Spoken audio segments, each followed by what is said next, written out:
अस्सलाम वालेकुम। अल्लाह वाले फाउंडेशन की रमज़ान ट्रांसमिशन में आपकी खिदमत में हाजिर है और मेरे साथ आज एक ऐसी शख्सियत मौजूद है जो कि नेशनल विमेन टीम के बैटिंग कोच भी हैं और 8वें पाकिस्तानी क्रिकेटर हैं जिन्होंने टेस्ट डेब्यूटेंट यानी अपने पहले टेस्ट में सेंचुरी की थी। तौफीक उमर साहब, कैसे हैं आप? बस अल्लाह का शुक्र है। बहुत सारी बातें आपसे करना चाहता हूँ क्योंकि क्रिकेट मेरा फेवरेट ज़ाहिर रहा है, मैं खुद खेलता भी था और मैंने इतने सारे लोगों को खेलते हुए भी देखा, लेकिन क्योंकि रमज़ान का मौका है और आप यहाँ आए और हमारे साथ इफ्तार में हिस्सा लिया, लोगों को इफ्तार कराते हुए भी आपने देखा, एक पॉइंट वो आता है जब आपने सारा पीक, मुझे पता है सारी जिस ज़माने में आपने क्रिकेट खेलने शुरू किया उस वक्त आपने बहुत अच्छा खेला, टेस्ट पे जिस लेवल पे आप गए श्रीलंका के खिलाफ, साउथ अफ्रीका, और जो भी आपका करियर रिकॉर्ड है वो बहुत ज़बरदस्त है। हालांकि बीच में एक गैप भी है, उस गैप पे मैं बात नहीं करना चाहता। अब मसरूफियत आपकी बहुत ज़्यादा है क्योंकि अब पाकिस्तानी लड़कियों की टीम बहुत ऊपर आ गई है पिछले 6-8 सालों की निस्बत, इस वक्त बहुत ज़्यादा मसरूफ भी है। ये कैसे ख्याल आया कि इफ्तार में इधर आ जाया जाए और हमारे साथ लोगों का इफ्तार कराया जाए, ये ख्याल कैसे आया? एक्चुअली मेरे एक कज़न है आबिद, वो यहाँ पे यहाँ जी मैं जानता हूँ भाई को। बिल्कुल वो मेरे कज़न भी हैं, जानने वाले हैं, हमारी फैमिली से हैं वो। तो उन्होंने मुझे कहा तो मैंने कहा बिल्कुल मैं ज़रूर आऊँगा। और कैसा लगा आपको ये? और आप यकीन करेंगे यहाँ पे आके इतना अच्छा लगा कि ये वो खैर का काम कर रहे हैं जो मैं ये समझता हूँ कि बहुत कम पाकिस्तानी और या पाकिस्तान में मैंने इस तरह का सेटअप देखा है, जो कि माशाल्लाह से अल्लाह वाला ट्रस्ट जो है ये इनका सेटअप है। और सबसे इसमें जो अच्छी चीज़ थी, जो सबसे मतलब मुझे हैरान भी था जिस चीज़ पे, कि इतने बड़ा क्राउड को इतना वेल ऑर्गेनाइज्ड तरीके से ये जो अफ्तारी सर्व कर रहे थे, बिल्कुल सही कि मतलब वो लग ही नहीं रहा था। क्योंकि हमारी, आपको पता है कि हमारी जो कौम पाकिस्तानी स्पेशली जब एक इतने ज़्यादा लोग इकट्ठे हो जाते हैं और इफ्तार के टाइम पे वैसे ही जो है एक वो नफ्सी वाला सारा कुछ चल रहा होता है। लेकिन मैं ये कहूँगा कि क्रेडिट जाता है जितने भी ओबियसली शाहिद साहब जिस तरह से वो इस सारी चीज़ों को मैनेज कर रहे हैं, और नीचे जो उनकी टीम है जो उनके साथ मुंसलिक है, उनको जाता है कि वो इतने बड़े क्राउड को और इतने अच्छे तरीके से और इतना वेल ऑर्गेनाइज तरीके से जो है वो अफ्तारी यहाँ पे सर्व हुई है। और मैक्सिमम मुझे लगता है कि 5 से 6 मिनट में ये 4 से 5 हज़ार लोगों को उन्होंने इस अफ्तारी जो सर्व कर दी, बिठा के मतलब कोई एक मैंने भी नहीं देखा है, कोई एक बंदा भी जो खड़ा हुआ था। आई थिंक बहुत ही और उनको क्रेडिट जाता है जी शाहिद साहब। पहले रोजे से हो रहा है और ये पूरे रमज़ान हो बिल्कुल। और उसके बाद फिर देखें दूसरी चीज़ कि ये सिर्फ यहाँ पे नहीं कर रहे, बल्कि पाकिस्तान के और बहुत से ऐसी जगह हैं जहाँ पे फैसलाबाद में हो रहा है, चलास में हो रहा है, सरगोदा में हो रहा है, इस तरह की स्कर्दू में हो रहा है। बिल्कुल।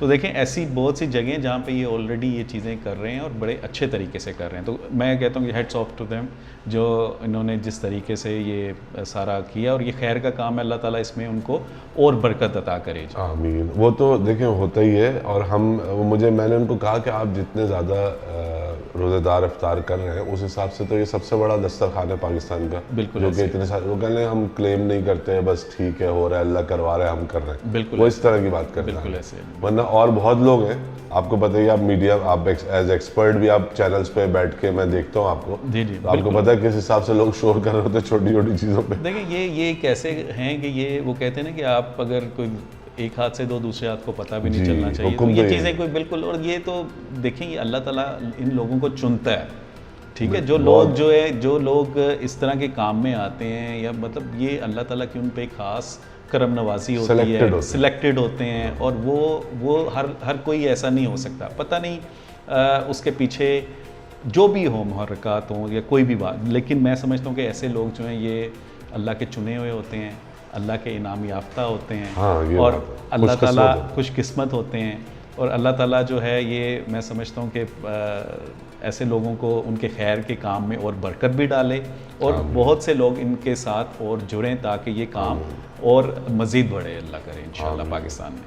अच्छा, अब ये तो हमारी बात हो गई अल्लाह वाले फाउंडेशन और इफ्तार से मुताल्लिक़। अब ये बताइए कि जो हमारी लड़कियों की टीम है उसका फ्यूचर क्या देख रहे हैं? मैं उस लिहाज से नहीं कह रहा कि विनिंग फ्यूचर क्या है और क्या जीतेंगे और क्या करेंगे। जो बॉडी लैंग्वेज और प्रोफेशनलिज्म है और जो अग्रेशन होना चाहिए टीम में, यंग टीम में। अच्छा देखें, इसमें मैं एक चीज़ बता दूं कि मैं पिछले 1 साल से तो नहीं हूँ टीम के साथ। अच्छा। अभी वहाब जो है वो हैं, वो लोग अभी वो टीम के साथ हैं। मैं कोचिंग में हूँ, मैं डिफरेंट लीग्स में कोचिंग कर रहा हूँ। जैसे अभी रिसेंटली एक अबू धाबी में T10 लीग हुई थी, उसमें मैं कोयटा के साथ था। उससे पहले मैं मतलब NCA में भी रहा हूँ एज बैटिंग कोच। तो मतलब डिफरेंट जगहों पे मैं अब जैसे जहाँ पे आपने वुमेन की बात की, तो मैं उनके साथ अभी मुंसलिक तो नहीं हूँ, अभी वहाब है लेकिन आप रहे तो हैं, लेकिन मैं रहा हूँ उनके तो साथ। आप जानते तो और हैं। बिल्कुल देखें, इसमें ऑब्वियसली कुछ कह लें कि शॉर्ट कमिंग्स हैं जो कि मुझे लगता है कि जहाँ पे हमें इम्प्रूवमेंट की ज़रूरत है। उसमें आके हमारे फिटनेस लेवल ऑब्वियसली अगर आप उसको कंपेयर करें दूसरी नेशंस के साथ तो उस तरह का नहीं है। उनकी बेहतर है बिल्कुल। ऑब्वियसली अगर आप खासतौर पे- ऑस्ट्रेलिया हो गया, अच्छा, साउथ अफ्रीका हो गया, इंग्लैंड हो गया, न्यूजीलैंड हो गया, मतलब ये ऐसे कंट्रीज। अच्छा, आपने इंडिया बांग्लादेश नहीं बोला। इंडिया भी अब बेहतर हो गया, इंडिया बेहतर लेकिन हो हमारे गया, जैसे ही था लेकिन पहले 2-3 साल पहले वो हमारे जैसे ही थे, लेकिन अब उनकी वुमेन क्रिकेट में भी काफ़ी इंप्रूवमेंट आ गई है। और बांग्लादेश जो है वो मोर और लेस मतलब on the same page. Sri Lanka भी अच्छा, श्रीलंका भी ऐसे ही है। तो देखें, उनको अगर आपने compete करना है तो बहुत सी ऐसी चीज़ें हैं जिसमें आपकी सबसे, मैं समझता हूँ कि ऊपर सबसे फिटनेस है, उसमें आपको इम्प्रूवमेंट की ज़रूरत है। फिर आपका जो डोमेस्टिक का स्ट्रक्चर है उसमें आपको इम्प्रूवमेंट की ज़रूरत है, क्योंकि हमारे यहाँ पे जो वुमेन की क्रिकेट है उसको उस तरह से वेटेज नहीं दी जाती और कम भी खेली जाती है, और कम खेली जाती है। मतलब हमारे ऐसी बहुत सी टूर्नामेंट्स प्लेयर्स इतने हैं, नहीं है। हमारी ऐसी बहुत सी प्लेयर्स हैं जिनके इंटरनेशनल मैचेस जो हैं वो ज़्यादा हैं, डोमेस्टिक मैचेस कम हैं। ओह अच्छा। ठीक है, तो मतलब आप यहाँ से अंदाज़ा लगा लें कि उनकी कितनी डोमेस्टिक क्रिकेट यानी दुनिया में क्रिकेट ज़्यादा हो रही है जहाँ वो डोमेस्टिक जैसे लीग्स होती हैं या जिस तरह से वो होता है हमारे यहाँ ऐसे अभी अनफॉर्चुनेटली वीमेन में उतना उसको वेटेज कह लें या उतना उसको इम्पोर्टेंस नहीं दी ज़्यादा जाती सही वर्ड इम्पोर्टेंस। तो उसमें आके आई थिंक कि ये चीज़ें जो हैं ये अभी उसमें इम्प्रूवमेंट की ज़रूरत है। ओवरऑल अगर आप देखें तो पाकिस्तान की क्रिकेट जो है वो जिस दहाने पे चली गई है, काफ़ी पीछे चली गई है। अगर हम देखें तो हम तीनों फॉर्मेट में अगर आप उठा के देख लें तो एक फॉर्मेट में 6 नंबर पे हम लोग हैं, T20 में 7वें 8वें नंबर पे ODI और टेस्ट रैंकिंग में हम लोग आ चुके हैं। तो उसका रीज़न एक ही है कि हमारा जो है वो क्रिकेट उस तरह से जो फ्लरिश नहीं कर रही, उसका मतलब सबसे जो मुझे लगता है कि वो यही है कि हम लोग जो है वो जो मॉडर्न डे क्रिकेट की जो रिक्वायरमेंट्स हैं या जो डिमांड है उसको पूरा नहीं कर पा रहे। हमारा जो डोमेस्टिक का स्ट्रक्चर है वो इतना स्ट्रांग नहीं है। हमारे यहाँ पे चेंजिंग्स जो हैं वो बहुत ही जल्दी होती हैं, कोई एक सिस्टम जो है वो ज़्यादा देर तक लास्ट नहीं करता। तो आई थिंक ये भी बात है, जब तक जो है आप इन चीज़ों को जो है फिक्स नहीं करेंगे या इन चीज़ों के ऊपर यानी हम जो है वो शॉर्ट टर्म गोल्स को ज़्यादा इम्पोर्टेंस देते हैं, लॉन्ग टर्म गोल्स हमारे पास होते ही नहीं है।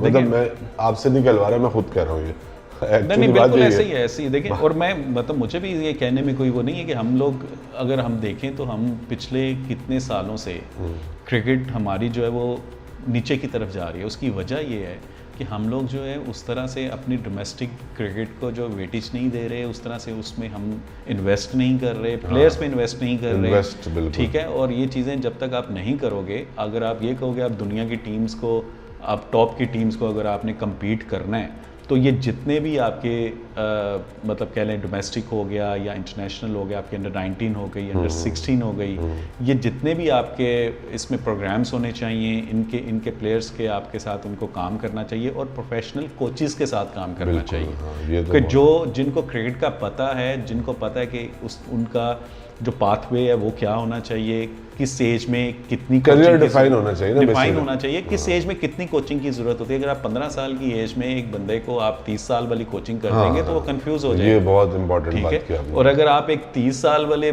बच्चे को आप जो है वो 15 साल वाली कोचिंग करेंगे तो उसका भी कोई फायदा नहीं है। तो आपने, वो कहते हैं ना, right man for the right job, आपने वो चूज करने और उनको लेके आना है, तो फिर आपकी जो है क्रिकेट ऊपर जा सकती है। अदरवाइज आई थिंक नहीं, मैं इसकी रिसेंट एग्जांपल क्रिकेट की तो नहीं है, बट इंडिया ने 5 साल पहले नेशनल बैडमिंटन लीग शुरू की और वो बैडमिंटन में हमसे बहुत पीछे हुआ करते थे एक ज़माने से, और इंटरनेशनल रैंकिंग में कहीं नहीं थे। एक आध प्लेयर सानिया, मेरे ख्याल है सानिया मिर्जा, नहीं सानिया मिर्जा टेनिस की ना, बैडमिंटन की एक और उनका भी सानिया जैसा, सनाया है कुछ ऐसा नाम है, तो वो एक प्लेयर थी। बाकी अब उन्होंने 5 साल में जो इंटर स्टेट बैडमिंटन को ग्रो किया है, अब उनके पास इंटरनेशनल रैंकिंग में प्लेयर्स आ गए।